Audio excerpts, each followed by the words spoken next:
Pour un beau jardin d'ornement, choisissez la gamme d'engrais Solabiol, utilisable en agriculture biologique.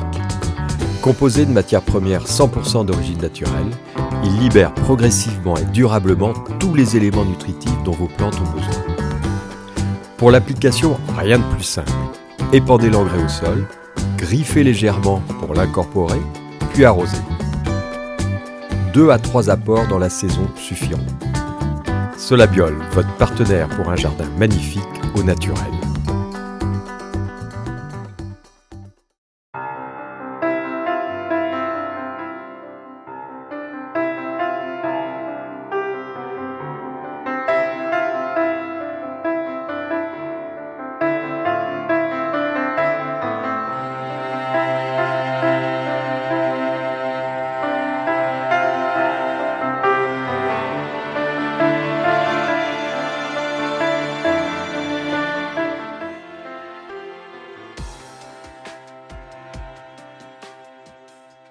Bonjour à tous, je vous présente Joël, vous le connaissez sans doute parce que nous avons déjà travaillé ensemble sur la vigne. Il est viticulteur depuis pas mal d'années.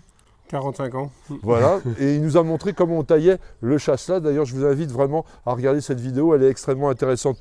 À côté de nous, nous avons un arbre qui s'appelle Morus kagayamae. C'est le mûrier à feuilles de platane, un arbre qui est extrêmement intéressant pour l'ombre. Voilà, c'est un arbre qui fait beaucoup d'ombre, qui a des grandes feuilles. C'est très appréciable l'été quand il fait très chaud.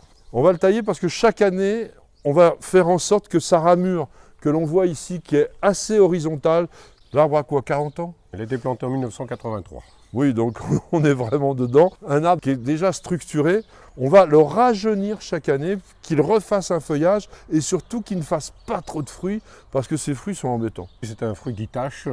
Et malheureusement, si vous vous allongez en dessous, vous êtes obligé de tacher tous vos vêtements et tout. Et cette taille va réduire la fructification. Voilà.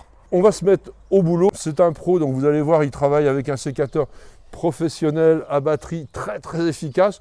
Nous, en amateur, on peut utiliser simplement un sécateur classique ou même peut-être une petite scie. De toute façon, ça fera le même effet. L'important, c'est surtout de comprendre tout le travail que nous allons faire maintenant. Je taille tous les ans, fin février, mois de mars, début mars. Le principe de la taille est de ne pas laisser l'arbre monter en hauteur, de l'empêcher de faire des trop grosses branches. On forme l'arbre au départ en 5 années à peu près. La taille, je la ramène toujours à environ un œil, de façon à préparer un brin qui repoussera dans l'année, au cas où il y aurait une branche qui s'abîmerait ou qu'on voudrait couper. Les pousses-là sont des pousses d'1 an. Celle-ci, je vais l'enlever aussi puisque ça ne nous sert à rien. Voilà. La petite ici, je l'enlève. Et là, celle-ci, je lui laisse un œil. Tous les brins qui partent du dessous, je les coupe systématiquement. Je reprends que les brins qui montent, ce qui fait que là, je vais couper au ras. Attention, ce brin-là, je le coupe au ras. Ce brin-là, par exemple, je vais couper celui-ci en bordure, là, comme ça, et l'autre, je vais lui laisser 2 yeux. Là, voici un brin qui est parti de par le dessous.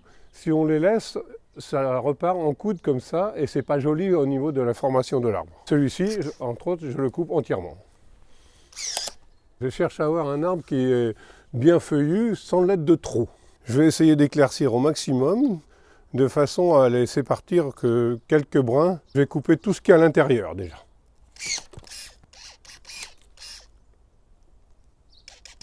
Voilà. Celui-ci remonte. Je ne vais pas chercher à l'agrandir en longueur. En laissant le moins de bourgeons possible, on a beaucoup moins de fleurs, donc beaucoup moins de fruits. Là, je vais couper. Et là, je vais quand même lui laisser 2 yeux. Celui du dessous, je vais le couper au ras. Alors là, je vais essayer de nettoyer le mieux possible. C'est pas facile parce que là, c'est très serré. Mon but, c'est vraiment de faire tomber tout cela. Là. Voilà. Et là, la belle branche qui arrive, là, on lui laisse un beau bourgeon qui va en remontant de préférence. La petite branche intérieure, je vais la couper. Celui-ci aussi. Ça, je coupe. Je coupe toutes les petites branches qui sont autour. Puis là, je vais lui laisser un petit peu plus long. Et là, le brin qui reste ici, on le coupe au ras. Ici, nous avons un petit œil qui pousse sur le corps de l'arbre en fait. c'est un brin qui sera non productif. Obligatoirement, il n'y aura pas de fleurs ni de fruits. Celui-ci, comme on taille sur le brin de l'année, obligatoirement, il aura du fruit et une fleur. On peut couper encore un petit peu plus court, hein. Et un autre bourgeon ici. Je continue de tailler, je laisse environ un petit poussier de 2 à 3 yeux tous les 20 cm, de 10 à 20 cm on va dire. Ensuite, je coupe les bouts de façon à ne pas prolonger l'arbre. Plus on taille en longueur, plus ça s'allonge. Mais on va dégarnir l'intérieur. C'est pour ça que l'on taille de façon à garder quand même du feuillage intérieur. Voilà. Toutes les branches qui vont en descendant, je les coupe. Il y a 2 brins, je vais enlever celui du dessous et je laisse celui du dessus. Et là, je coupe là un petit morceau. On taille toujours pour l'année d'après. Là, c'est un morceau qui a été cassé, certainement par le vent. Alors j'enlève le morceau. Vous ne laissez pas plus de 2 yeux, 2-3 yeux maximum, car tous les yeux sont réactifs. Et plus vous en laissez, plus vous avez un feuillage dense. Les pousses peuvent faire jusqu'à 3 mètres dans une année. D'ailleurs, ce que je suis en train de couper, que vous voyez, c'est une pousse que de l'année.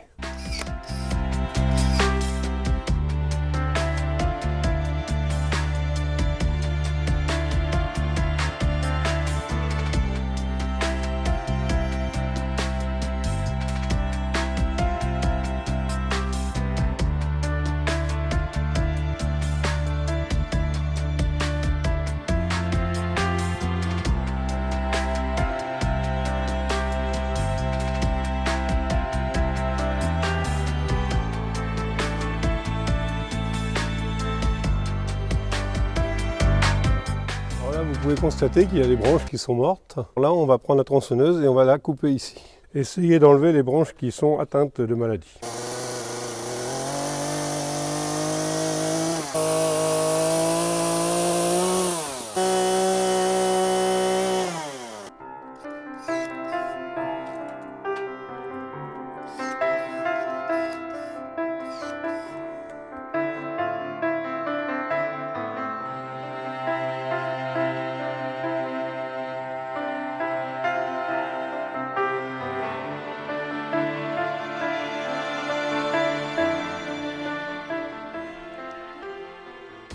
Joël, merci pour ce travail magistral.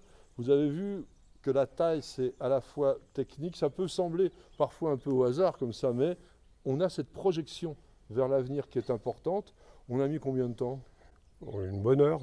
Effectivement, le matériel professionnel, c'était un tout petit peu plus facile. Voilà. On a énormément de bois qui est tombé. On peut le broyer, on peut en faire du paillage, on peut aussi le brûler dans la cheminée, par exemple, parce Voilà. que je sais qu'on n'a pas le droit de brûler à l'extérieur. Non.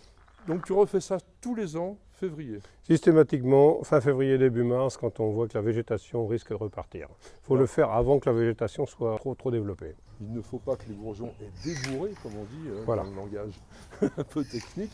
Et ensuite, on va avoir donc du feuillage qui te pose strictement aucun problème, ce feuillage. Non, l'avantage du mûrier à feuilles de platane, c'est que toute la saison, vous ne trouvez même pas une feuille par terre. C'est un arbre tout à fait intéressant et surtout un faiseur d'ombrage Voilà. remarquable, grâce aussi à la forme qui a été donnée, cette forme tabulaire.